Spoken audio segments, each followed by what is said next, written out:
Play all day. If you're a fan of art and tech, you need to see this. Can AI match human creativity? Let's find out together. So, what happens when you combine art with artificial intelligence?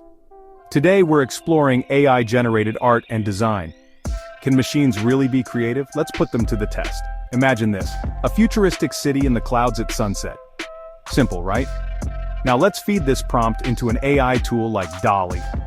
And voila, look at what the AI created. Pretty impressive, but can it really replace the work of human artists? Let's compare. Here's a piece done by a human artist based on the same idea.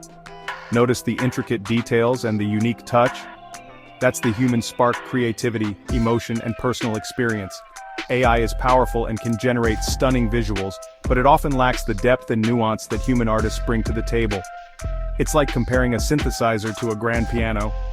Both can create beautiful music, but they do it differently. So, can AI replace artists? Not quite, but it sure can be a fantastic tool for them. What do you think? Drop your thoughts and prompt ideas in the comments. Is gonna blow your mind. Hey style icons, let's dive into some fashion fun. Don't miss out on the latest trends and outfit ideas. Hit that subscribe button and turn on notifications so you never miss a haul. See you in the next haul.